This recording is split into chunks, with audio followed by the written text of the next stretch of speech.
The rules in front of Buckingham Palace exist for a reason. When Jake Morrison, a 21-year-old American student, decided to challenge one of the most sacred traditions of the British monarchy, he had no idea that his next 72 hours would turn into a diplomatic incident that would make the entire world hold its breath. The sun shone over the majestic Buckingham Palace as hundreds of tourists gathered around the Golden Gates. Among selfies and incessant flashes, a royal guard stood out, his imposing silhouette against the palace's historic facade. His immaculate red uniform and iconic black fur hat gleamed in the London summer light. People around whispered in admiration at his perfect posture. He looked like a living statue, his eyes fixed on the horizon, not moving a single muscle. Years of training and discipline reflected in every detail of his presentation. A young child tugged at his mother's sleeve, loudly asking if he was real. What no one imagined was that, in just a few minutes, this secular symbol of the British monarchy would be forced to break his sacred protocol in the most unexpected way possible. And it all began when a loud group of American tourists turned the corner, led by a young man who clearly had started his celebrations a little too early that day. Subscribe to the channel and like to access more stories like this. Amid loud laughter and walking unsteadily, Jake stood out from the group with his loud Hawaiian shirt and a Yankees cap turned backward. His red eyes and the cup of coffee in his hand betrayed the hangover from a wild night in London. Still, he seemed determined to be the center of attention. "Dude, are these guys like robots or something?" he asked loudly enough for several nearby tourists to turn their heads. His friends, still catching their breath from their previous jokes, encouraged his behavior with more laughter. Jake had that typical air of someone who thought he owned the world. After getting a promotion in New York, he decided that his vacation in England would be unforgettable. Little did he know how right that prediction was, though not in the way he imagined.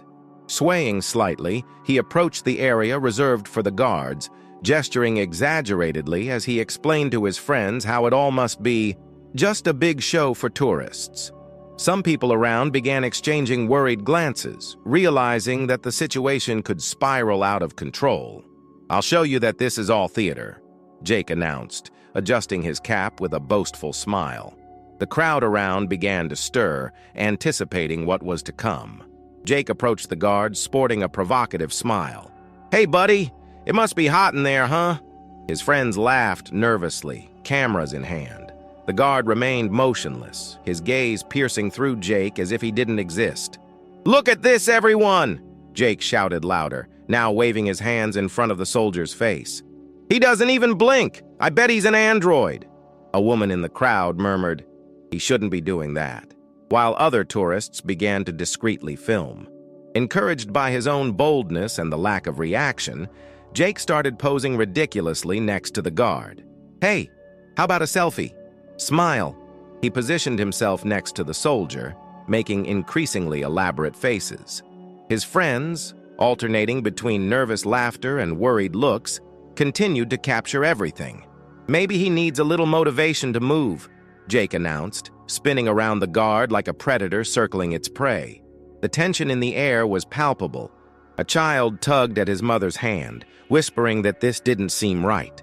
The guard maintained his impeccable posture, but something in his eyes had changed. A subtle tension in his jaw was the only hint that the situation was about to take an unexpected turn. The palace courtyard now resembled an improvised arena. Dozens of cell phones pointed at the scene, capturing every moment of the escalating provocation.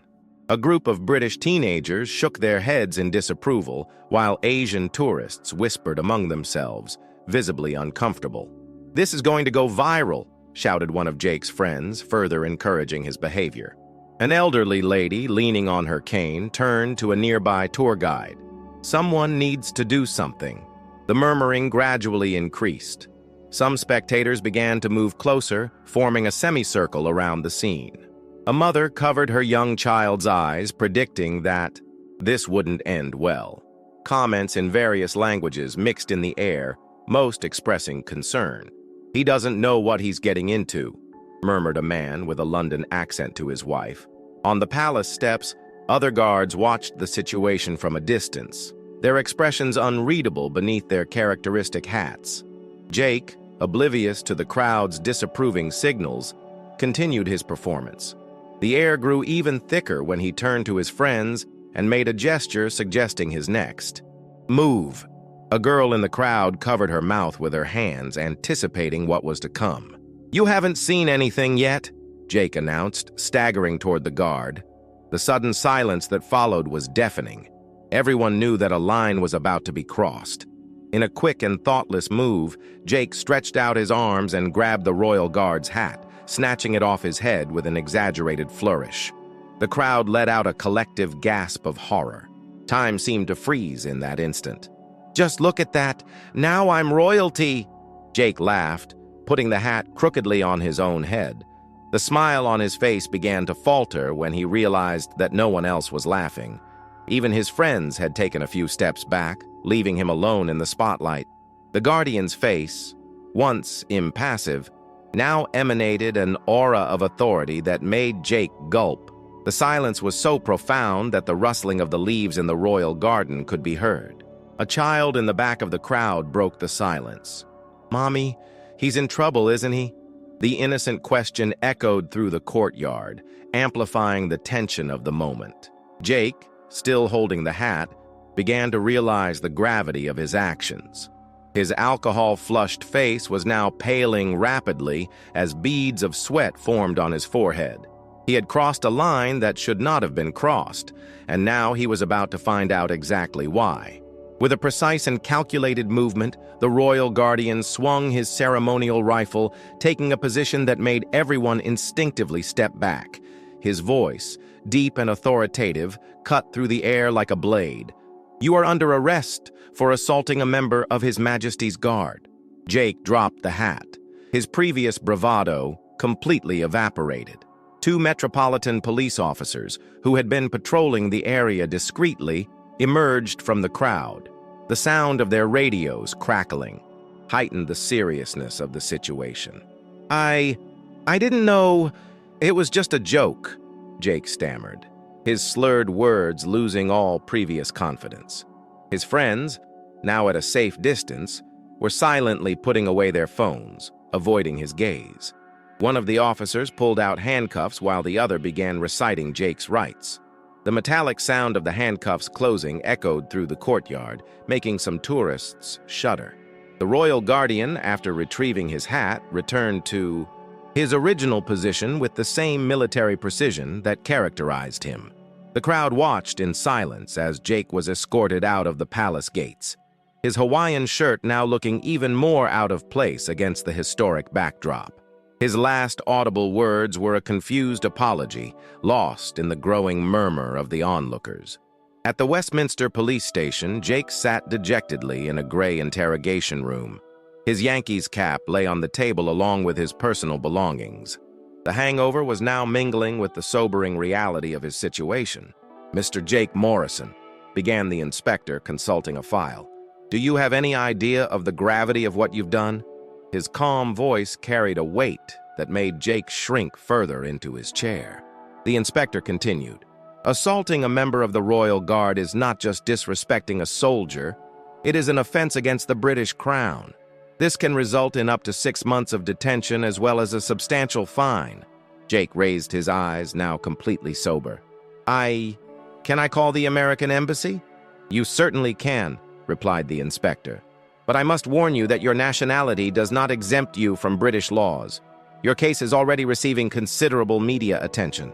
At that moment, an officer entered the room with a tablet, showing the inspector several videos of the incident that had already gone viral on social media. Jake sank even further into the chair when he saw the comments.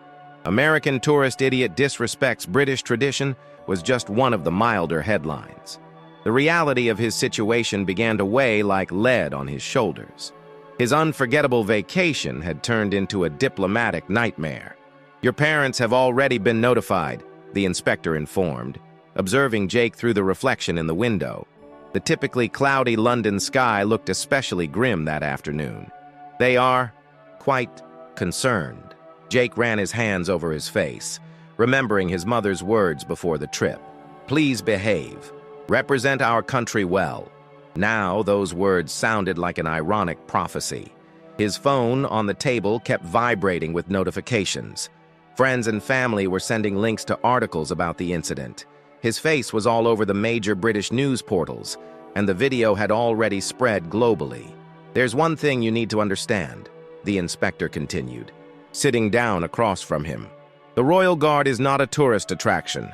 They are highly trained soldiers, combat veterans. What you did was not only disrespectful, it was potentially dangerous." An officer entered the room with more documents. "Social media is on fire, sir," he discreetly commented to the inspector. "The American embassy has already issued a statement discouraging this kind of behavior." Jake closed his eyes, wishing he could turn back time. His summer vacation had turned into an international incident, and he was at the center of a storm he had created himself. 3 weeks later, Jake was back in Boston, sitting in his room as he endlessly scrolled through the consequences of his actions. The video had become a global meme, used in tourism awareness campaigns and even in corporate presentations about what not to do when traveling internationally. His $5,000 fine had been paid by his parents, a sum he would have to repay by working in the family business for the next few months. The settlement also included a formal apology to the Royal Guard and a 5-year ban from entering the UK. His social media, once filled with carefree photos, was now deactivated due to the constant stream of negative comments.